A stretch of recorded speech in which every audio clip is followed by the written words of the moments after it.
Hi, my name's Russell Norman, and welcome to Blue Marble Storytellers, bringing you great stories from around the globe. On this episode, Zilla Babbitt reads her delicate and alluring story, The Longing. Zilla Babbitt holds first place on the leaderboard of the Readsy short story website, and at one point had over 220 stories on the site, although recently she's culled that number to currently have 46 of the ones she truly loves. She's a great short story writer from Texas. Please enjoy her wonderful story. Summer, 1961. My older sister moved back home after a month with a new accent and a listless gaze. She went away to forge new life for herself in Chicago when she was 15 and returned without hope. Her expression drawn and sad, her wallet full but her face empty. After she got back, I'd wake up sometimes at night from the heat and her bed would be empty. She and I didn't go to school anymore, not for years. The superintendents didn't think it was worth climbing the hill to check on us kids. It is hard to climb a thorny hill and convince a father that his daughters ought not to be working, but learning. It is easy to pass by in a plush silver car. We used to go when Mom was still alive and the bus still came way out here, but now we just help Dad around the property, digging for water, stringing up barbed wire, driving skinny cow after skinny cow out of the wilted cabbage and tomato plants behind our house. Every day she grew thinner and her skin paler.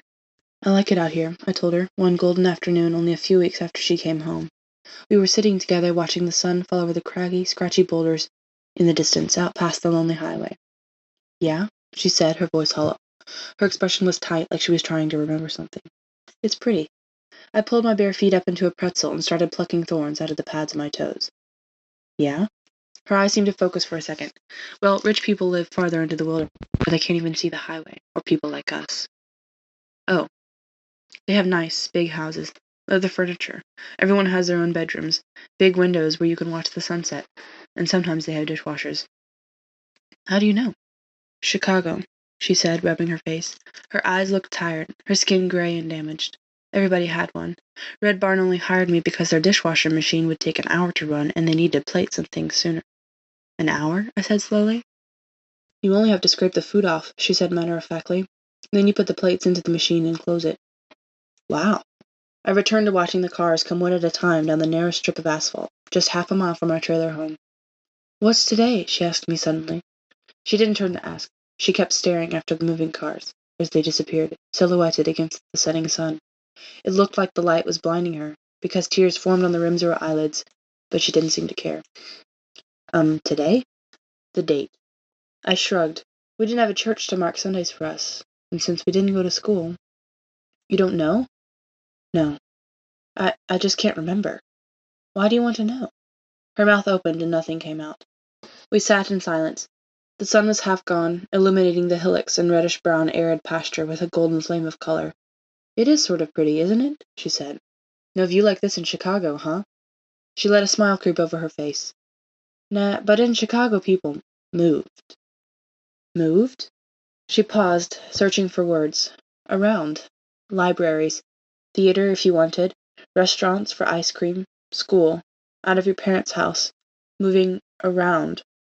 Life. I looked at her face, brushed pure gold by the sun and touched with silver by the chilly shadow of our lonely, dust-colored trailer home in the distance. There was a tear track on her illuminated cheek. She said, then shook her head. What's for dinner? I asked her. Mac and cheese, she said, lifting her thigh to brush the gravel and dirt from her skin. It was patterned red with the pressure of the ground. She let out a sigh and slouched back over, fiddling with the long, thorny blade of grass. In Chicago, I could walk downtown and go into a hall and listen to someone sing. Oh, I said, thinking hard. We shivered together, all of a sudden. The wind was chill in contrast to the warm earth and dying sun. Let's go in, I said. No. Why not? I like the cold. Why? She sighed, exasperated. I think better when I'm cold. I resisted saying why again, but only barely. Wind crested the hill on which we sat, our shoulders pressed together, bare skin warming bare skin, and the wind pulled and pushed at our hair. Tendrils mixed together, and when the wind died to a breeze it was all tangled, and her face looked wild and a little more fearless. I kept my eyes down, untangling my hair, and when I looked up again, when the breeze was dead, her face had returned to its familiar wan, pale expression. Sometimes, she said, I just want to pull on a jacket and walk to wherever those cars are going. Fort Davis? Is that where? In 3rd grade, we went to Fort Davis for a field trip. We went to the McDonald Observatory. It was getting dark now and chilly. I leaned against her, and after a second she wrapped her right arm around me. She was taller than I. She had always been, but it hadn't been as noticeable lately. She seemed pushed down. Oh? She said, her voice a little softer, but preoccupied, like she was still thinking about the date. I tried to remember, too, for her, but couldn't. It was some time in May, I thought, since it wasn't hot yet, just 70s and 80s without wind. May. And I always knew when my birthday was, because it was the first frost. Late November or early December. Spring when the heifers gave birth, and autumn when the grass and tomatoes died, and the cars, summer traffic, thinned out on the highway. It was great, I said after a long pause. She looked down at me for the first time. I've never been there, she said. What's it like? The moon was rising along with the stars, laid out before us. Since we were far from any town or other trailer homes, or even rich people houses, they were vivid and bright, coating the vibrant darkness until there was barely any sky left. We could see the arm of the Milky Way, the patterns of the Bears and the Pleiades and Orion. There was even a small, brightly shining spot at the edge of the horizon that I thought was Venus, moving slowly through the lushly dark sky. It was like this, I said, but at the top of a mountain.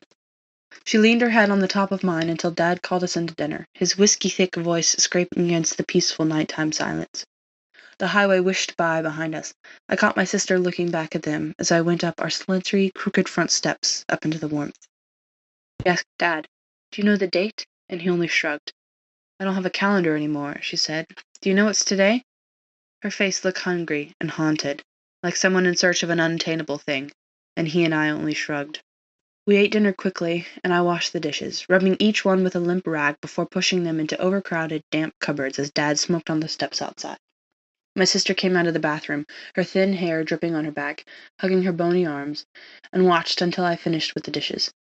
"Your turn," she said when I put away the last plate, and turned to her. "I'm not going to take one tonight," I said. She looked at me with emotionless eyes. "Okay."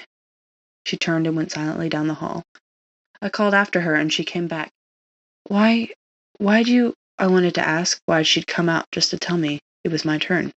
Why didn't she just go into our bedroom, per usual? But it was such a minute thing, I was at a loss for words. "What?" Nothing." "Don't call me back for nothing," she said, her face contracting with anger. "And look, that rag is dripping all over the floor. You're going to have to get a dry one and clean it up. Go. Do it now." "Sorry," I said, but she had already turned away, no longer listening. I went to our room, my head down, and dressed in pajamas while she sat on her bed with her back to me, staring at the paint-chipped wall. She had on a tank top, which exposed her narrow bones and the muscles in her arms. She didn't move an inch when I stripped and dressed and brushed my hair.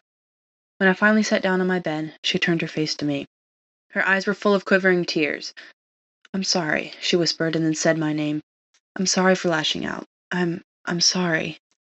I looked at her, taken aback. "It's okay," I told her.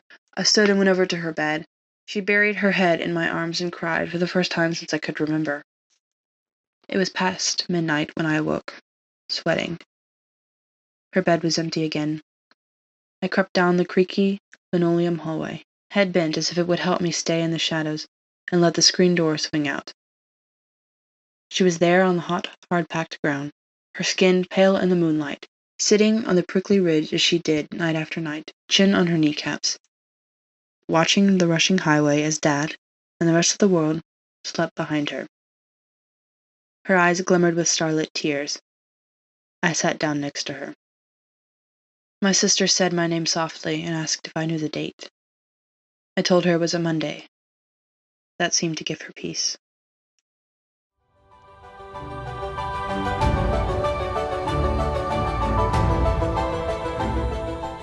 We hope you've enjoyed this story, and if you'd like to provide some feedback, we'd love to hear from you.